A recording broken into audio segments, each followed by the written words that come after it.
The California sun beat down on the Camp Pendleton training facility, casting sharp shadows across the dusty combat ring.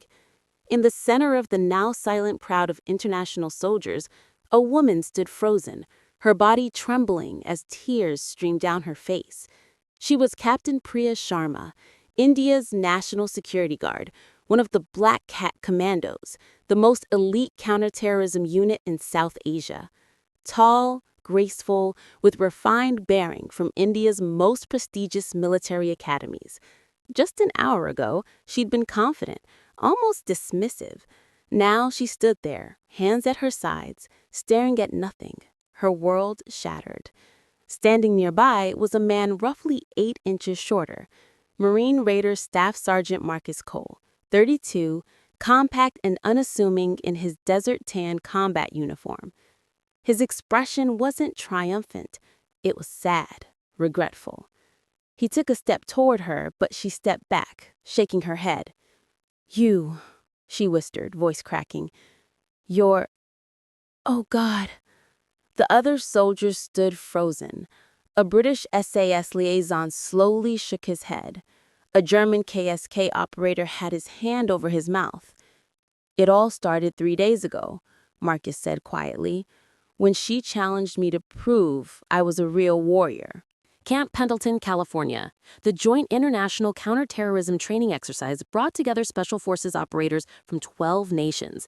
Different languages, uniforms, and competitive energy filled the facility. Marcus Cole kept to himself. At 5'8", with a lean build, he didn't stand out among the imposing operators. He had the quiet demeanor of someone who knew loudness and size meant nothing. Montana-born, he joined the Marines at 18 and worked his way into Raiders through determination and skill.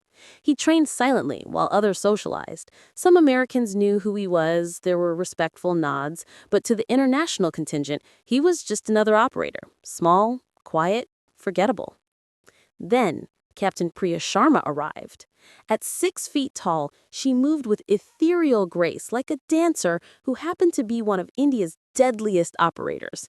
Her NSG Black Cat uniform was immaculate, long dark hair in a perfect bun, delicate features, high cheekbones, expressive dark eyes, but steel in her gaze. From a military family in New Delhi, she'd graduated top of her class, one of the first women in NSG's elite special action group. At 29, she led successful counterterrorism operations and earned a reputation as brilliant and very confident. She first saw Marcus alone in the mess hall. "Who is that?" she asked a Canadian JTF-2 operator. "Some Marine Raider, keeps to himself." She studied him. "He looks like a college student." Over the next day, she noticed how unremarkable he seemed. While others socialized and established dominance, Marcus just existed quietly. Trained alone, ate alone, walked with his head down, almost invisible. It bothered her, though she couldn't say why. The underestimation began subtly. During tactical briefings, Marcus introduced himself simply. Staff Sergeant Marcus Cole, Marine Raiders. No elaboration, just facts. Priya leaned to a French lieutenant. "That's it? No deployments?" Americans and their modesty. Or maybe he hasn't done much. During physical training, she watched Marcus run laps. Efficient stride, controlled breathing, but small compared to the German and Australian operators nearby. "He's trying his best," she said to an Israeli Sayeret Matkal operator. "Size isn't everything," he replied. "Of course not. I'm just surprised he's here." Day 2 brought close quarters combat drills. When Priya demonstrated Krav Maga techniques with a Norwegian FSK operator, instructors applauded. Marcus, paired with a towering Australian, moves with fluid efficiency, but looked less impressive due to his size. During break, Priya discussed technique. In NSG, we focus on efficiency over strength. Indian martial arts teach you to use an opponent's force against them. She glanced at Marcus drinking water alone. Real warriors don't need size. They need skill and presence. Some people have it. Others do their best. A few operators chuckled. Marcus didn't react. Day 3 brought the turning point. During a tactical discussion, Priya gave an articulate analysis of a hostage rescue video. Then Marcus spoke.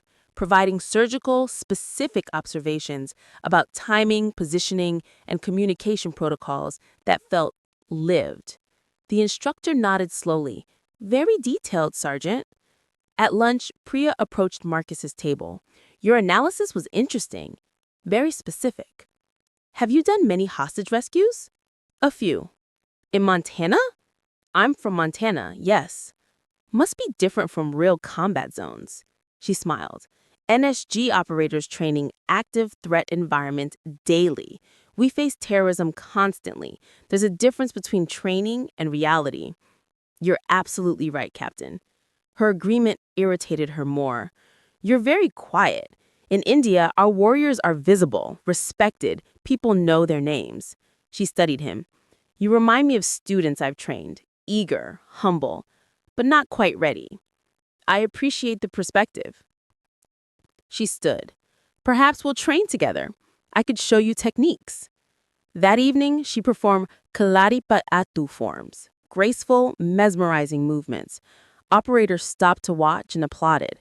Across the gym, Marcus worked a heavy bag. Economical strikes, but heavy. Each impact echoed. She walked over. Impressive power. Must be compensating for something. Laughter from nearby operators. Marcus smiled. Probably. She stepped closer, looking down. In NSG, we believe physical presence matters. When I enter a room, people notice. When I give orders, people listen. She gestured. You're easy to overlook. That's true. Doesn't that bother you? Not really. The enemy overlooks me too. Until it's too late. Something flickered in her expression, but she recovered. Perhaps we'll see tomorrow if your confidence matches your modest size. 3 American operators exchanged worried looks. Next morning brought optional demonstration challenges. Priya stepped forward. I'd like to volunteer. Excellent, Captain. Who would you like to work with? She scanned deliberately, then pointed. Sergeant Cole. Heads turned. Marcus walked forward. When he reached the ring, Priya was stretching gracefully. She pulled out a folder. Sergeant Cole, if you can defeat me, her tone made clear she thought this impossible. I will personally recommend you to my government for special recognition.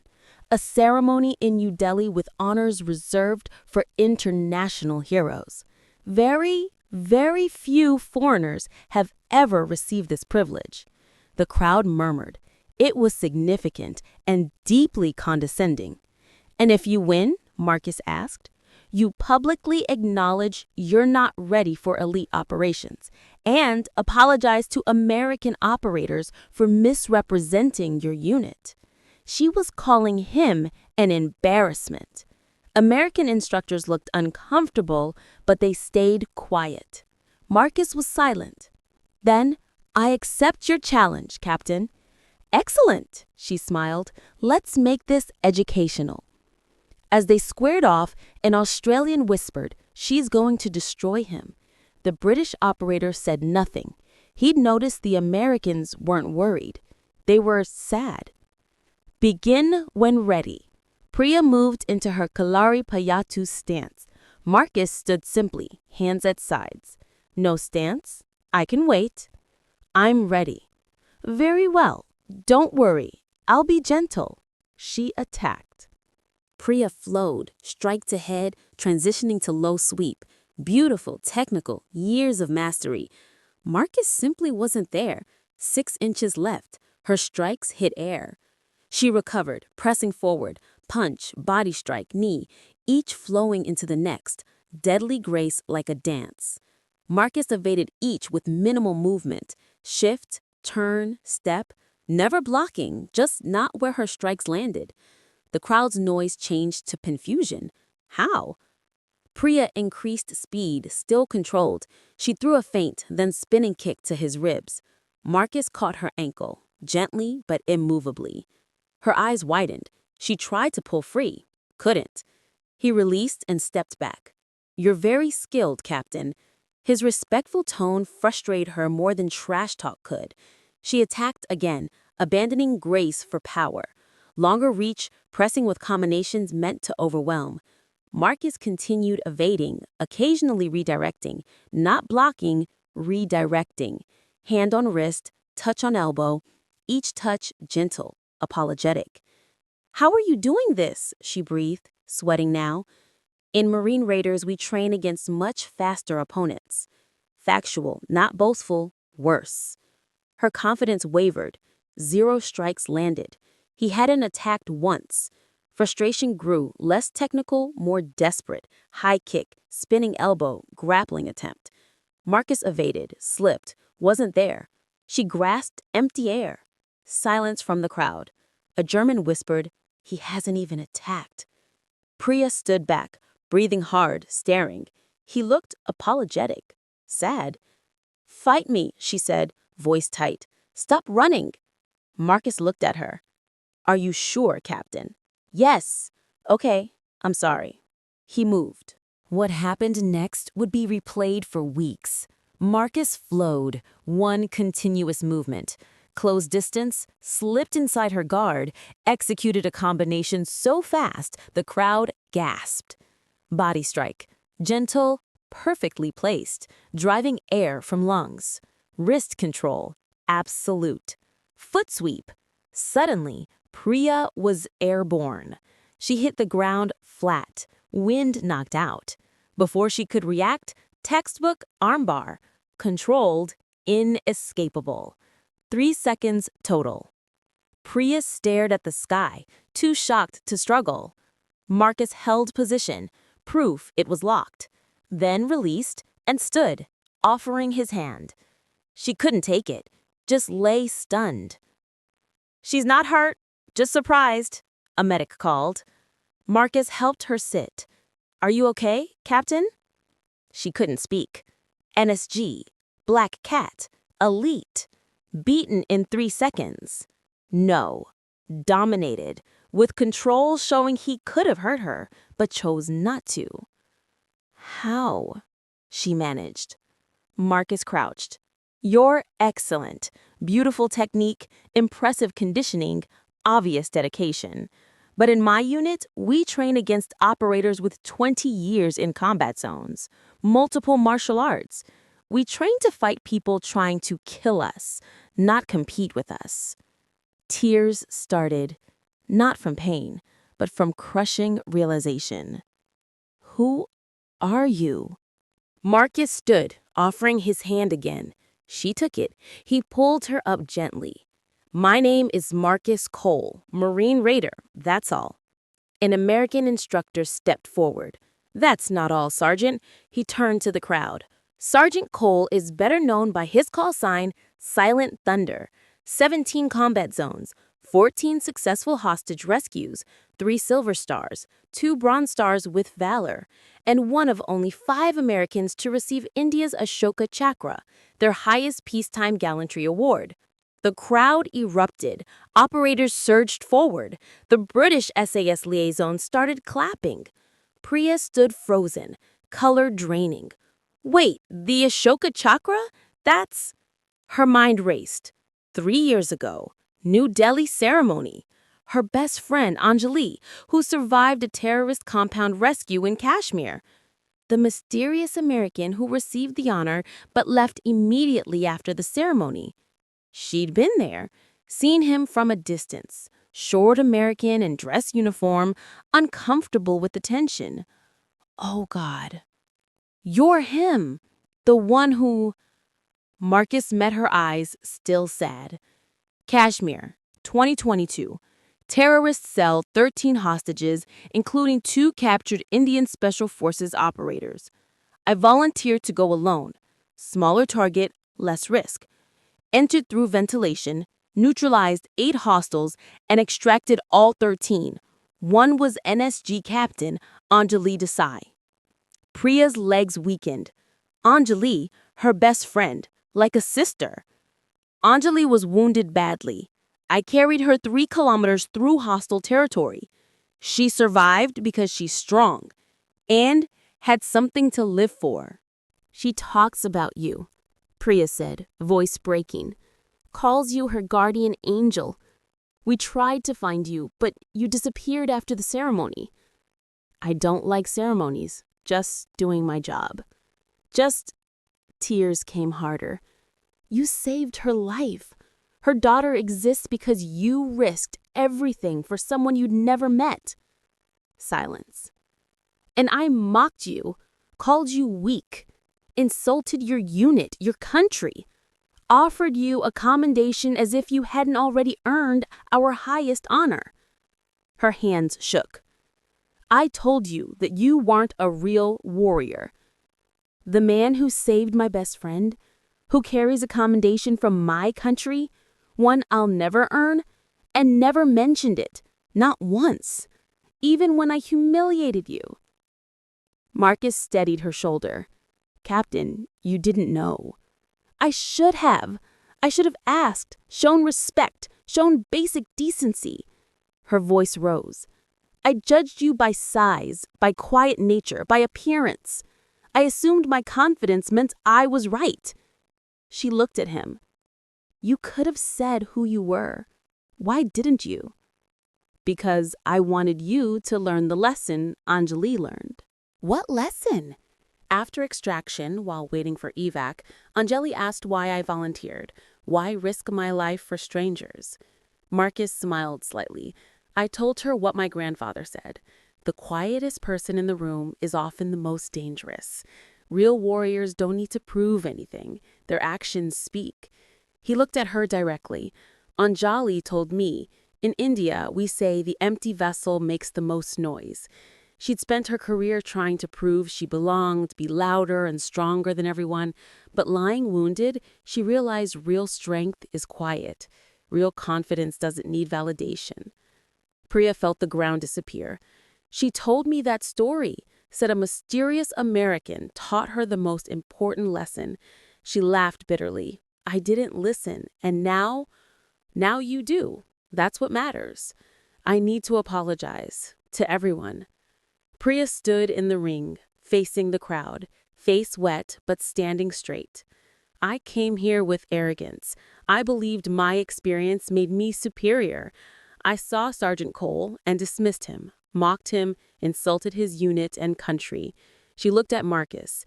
I learned the man I called weak saved my best friend's life, that he carries my nation's highest honor, earned through sacrifice I can barely imagine. Her voice strengthened.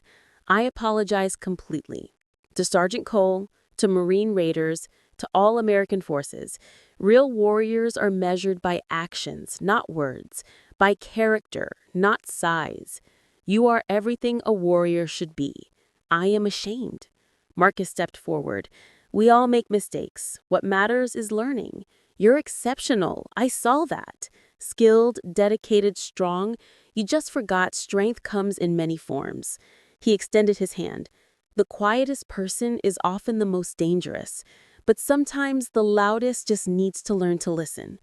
Priya took his hand, then pulled him into a brief hug. Thank you for the lesson, and for Anjali.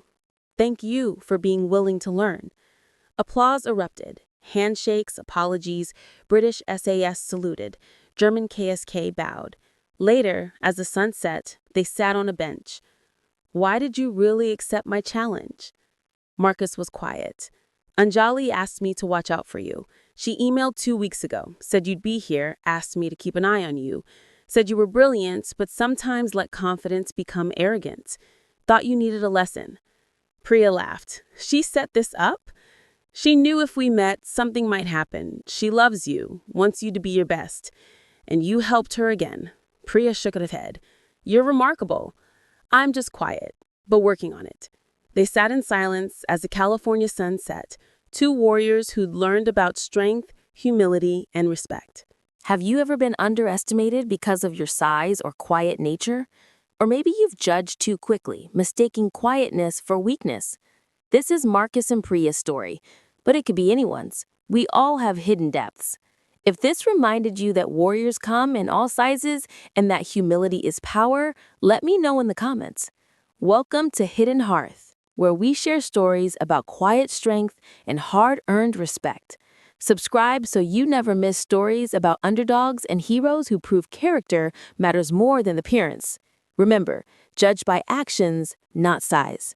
The most dangerous warrior is often the one you underestimate. Stay humble, stay strong, and I'll see you in the next story.